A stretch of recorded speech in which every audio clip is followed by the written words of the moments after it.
There I got higher ed, turnpike, K through 12, tax reform, Medicaid.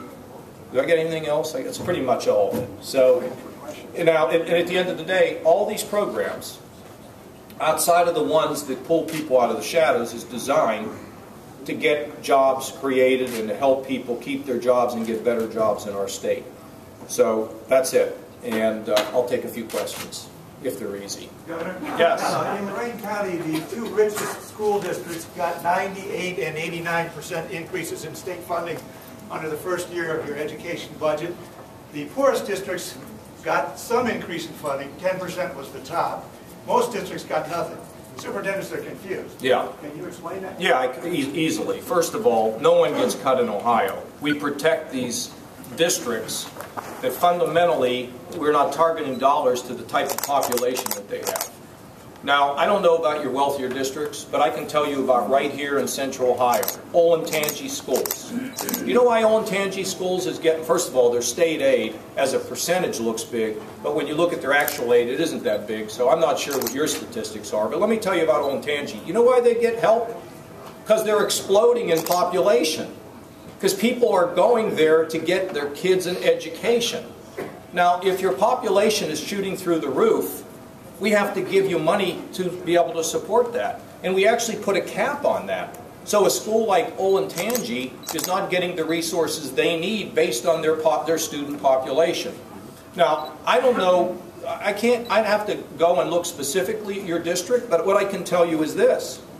If you have poor property and you have low income, the amount of dollars behind each pupil will be more in that district than it is in a district like Pepper Pike, where we believe they can do more to help themselves. So, calm down, take a look at it, call our people, and you will see the formula make success. Our people testified today for, you were probably in there, 7, 8 hours. They did a fantastic job.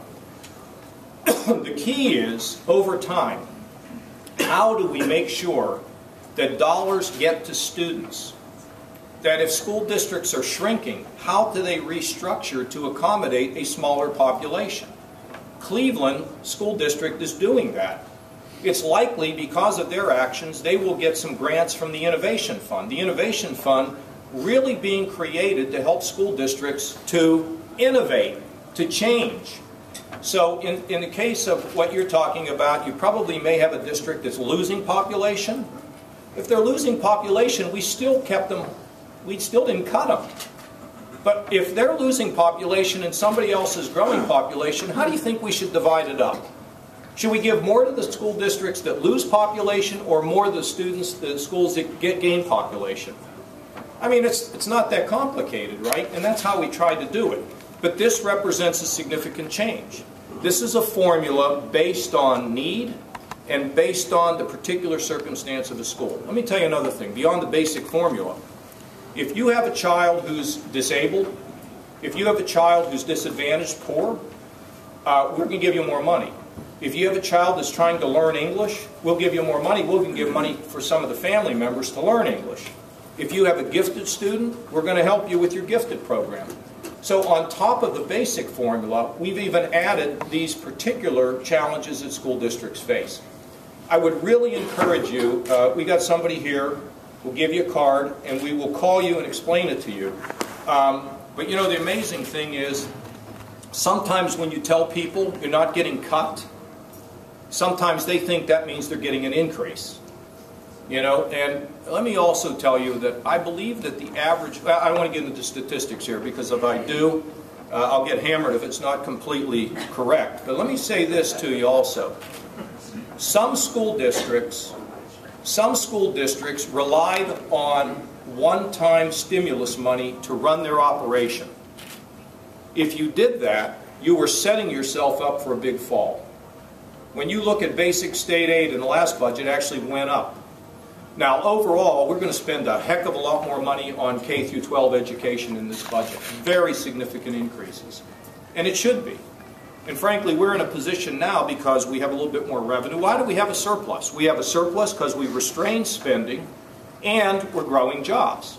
So, you know, you then can do more for the things that you feel strongly about, and one of the things I feel strongly about is K through 12. But we've got to figure out a way. Let me just tell you one more thing about this. If this can settle down, then we can figure out how to really do the creative restructuring and bringing new programs in. That's where I ultimately want to go. And this is nothing more than a first step. How we solve that problem of restructuring, I don't know, because we're going to have to do it as a community.